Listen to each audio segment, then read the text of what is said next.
नमस्कार दोस्तों, मैं आपका दोस्त राजेंद्र सिंह फिर से एक बार एक नई वीडियो में एक नए विचार के साथ। दोस्तों, आज का ये माहौल है। आज जो चीज़ें बढ़ रही हैं, मैं आपको उनसे अवगत कराना चाहता हूँ। आज क्या बढ़ रहा है और क्या घट रहा है।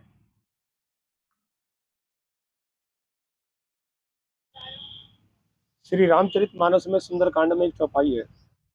काम क्रोध मद लोभ सब नरक के पंथ, और सब पर हरे रघुबीर ही भजय भजय जय।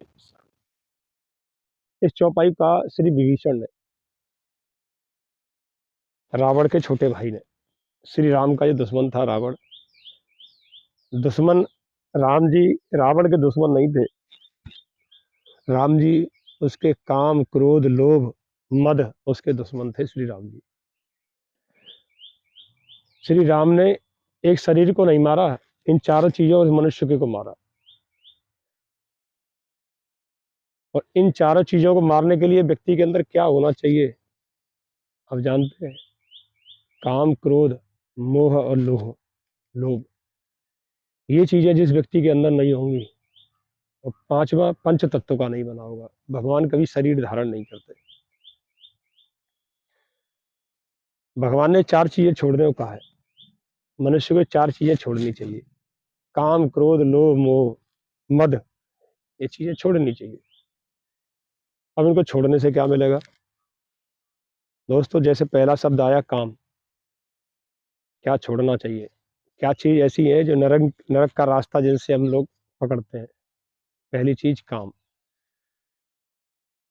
काम मतलब कामुकता। अभी वीडियो देख रहा हूँ, यूट्यूब पे सब कुछ है।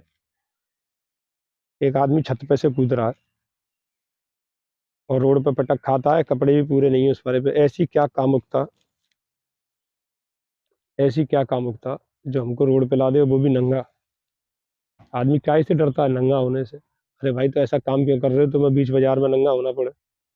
गलत काम है, कहने का मतलब ये है, नहीं करना चाहिए। अगली महत्वपूर्ण बात, अब एक काम का टॉपिक है तो काम के बारे में दोस्तों मैं तो बोलना चाहता नहीं, न मुझे आवश्यकता। इसके फायदे नुकसान सबको पता है। अब अगला आता है क्रोध।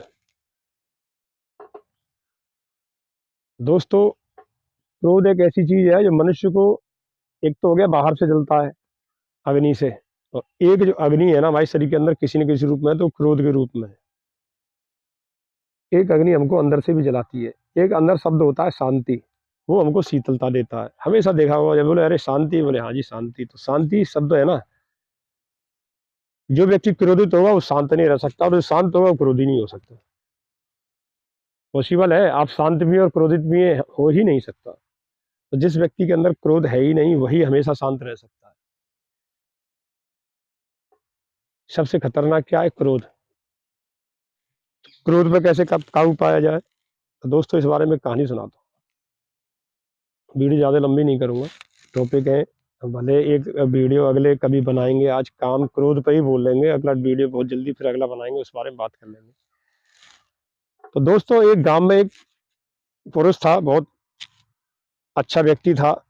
उसके यहाँ जो संतान पैदा हुई वो बहुत क्रोधी था, बहुत अच्छा। तो उसके यहाँ जो संतान पैदा हुई, इतना क्रोध कि 24 घंटे पता नहीं क्या क्या तोड़ता था, क्या क्या फोड़ता था वो। पिता ने देखा ये बच्चा स्वभाव से बहुत क्रोधी है, बोले किसी परिस्थिति बस क्रोध नहीं आता इसको, ये पैदाइशी क्रोधी है। बोले इसका क्रोध कैसे शांत किया? जैसे रावण क्रोधी था।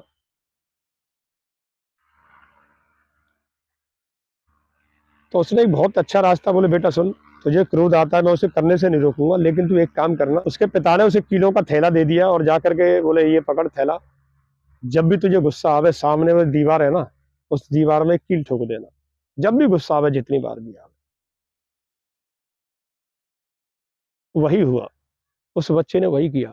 जब भी उसे गुस्सा आता, वो लेता और हथौड़े पकड़ के दीवार में कील ठोक देता हो। गुस्से में आता कभी कभी तो, क्योंकि पुराने समय की बात है तो कच्चे मकान हुआ करते थे, कच्चे मकान में हाथ से ही ठोक देता था, यानी गुस्सा अपने शरीर पर निकालता था वो, क्योंकि उसे तोड़ने की आदत थी कुछ ना कुछ। तो धीरे धीरे क्या हुआ, उसने जो है कीलें ठोकना बंद कर दिया कुछ दिनों बाद, ऑटोमेटिक, और अपने पिता के पास आके खड़ा हो गया। बोले पिताजी, अब मेरा कील ठोकने का मन नहीं करता। बोले क्यों, गुस्सा नहीं आता? बोले गुस्सा तो आता है लेकिन मैं उसे काबू कर लेता हूँ। बोले अच्छा,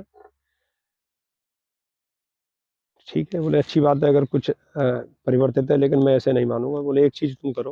बोले बताइए। कि एक काम करो, जितनी भी कीलें तुमने जहाँ जहाँ ठोकी है ना, वो सारी कीलें निकालो। उन्हें निकालो। बेटे ने वही किया। ठोकने में तो समय लगता है, निकालने में थोड़ा सा मशक्कत तो करनी पड़ती है, लेकिन निकल तो आती है।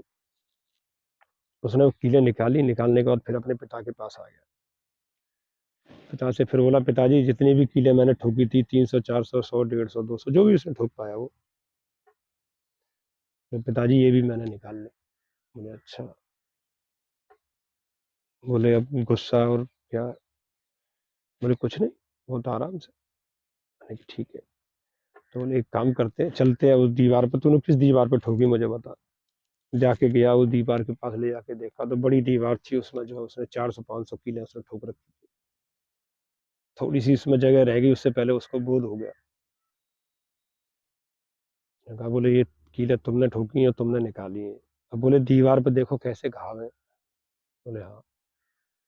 बोले जब तुम्हारे क्रोध के घाव ये सामने दीवार पे इतनी बुरी तरह लगेंगे, तो किसी के मन पे कितना बुरा लगेगा, बताओ।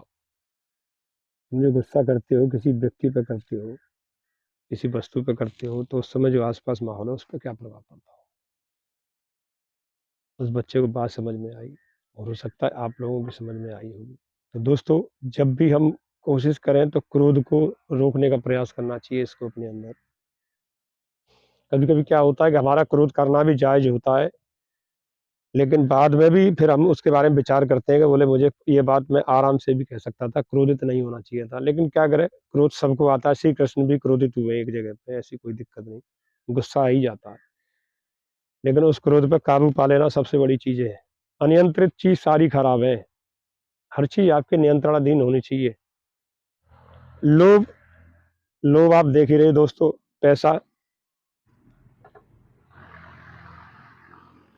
आदमी पैसे के पीछे बर्बाद है। जो भी जितने गलत काम हो रहे हैं सिर्फ पैसे के पीछे हो रहे हैं। आदमी उल्टा सीधा पैसा कमाना बंद करना अगर प्रारंभ कर दे, तो कुछ भी से गलत काम करने की आवश्यकता नहीं पड़ेगी उसको। जितने भी गलत काम करेगा वो जो है लोभ, मोह, क्रोध, काम, इन्हीं के वशीभूत होकर करेगा। जब भी गलत करेगा, अगर ये सब काम नहीं है तो फिर वो काम गलत नहीं है। जिसमें कामुकता ना हो, क्रोध ना हो, लोभ ना हो, मद ना हो। तो दोस्तों, लोभ के उदाहरण आप सारे रोज अखबार पढ़ रहे हैं, सारी चीजें हैं। अपने कर्तव्य के प्रति मैंने जैसे कहा कि प्रति 100% समर्पित रहे। जो भी काम आपको मिला हुआ है उस काम को पूरा करें। जो भी जिम्मेदारी आपको जिस रूप में मिले, आप प्राइवेट संस्थान में काम करते हैं, आप सरकारी संस्थान में काम करते हैं, बाकी जितना समय मिलता है अपने परिवार के साथ दीजिए।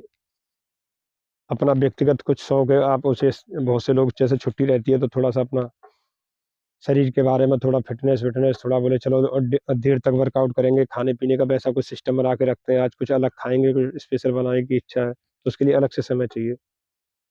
तो थोड़ा माइंड फ्रेश होता है। लगातार एक काम लगातार करने से भी व्यक्ति एकदम, एक वो पशु वाला जीवन है कि बाहर बंध गए खूंटे से आके, फिर भीतर चले गए, फिर खूंटे पे आके बंध गए, फिर चले गए, तो वो जीवन नहीं।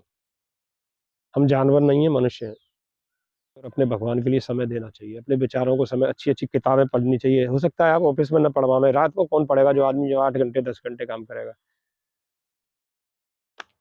ठीक है दोस्तों, मैंने सारी चीजें आपको बताई हैं। ये छोटी छोटी चीजें ऐसी हैं, आदमी अपने जीवन में अगर इनको बदले ना, और ये सब छोड़ने के लिए क्या चाहिए मालूम है? सत्य चाहिए सबसे पहली बात तो। तप चाहिए, भगवान का तप करना पड़ेगा। बल चाहिए, आपके अंदर ताकत भी होनी चाहिए, और यश होना चाहिए। ये सारी चीजें आपके अंदर होना चाहिए, योग होना चाहिए आपके अंदर। लेकिन कुछ समय अपने लिए बहुत जरूरी है। अगर आपको स्वस्थ मस्त रहना है तो व्यस्तता मैंने देखी है, किया भी है, व्यस्त में बहुत व्यस्त भी रहा हूँ। चलो ठीक है, लेकिन अपने लिए समय बहुत जरूरी है। ये रिलैक्स टाइम है, ये थोड़ा देर बैठना चाहिए, अकेला अपने आप से ही बातें करनी चाहिए। इस फ़ोन से विचार लेने के अलावा कभी अपने विचार लोगों को सुनाने भी चाहिए।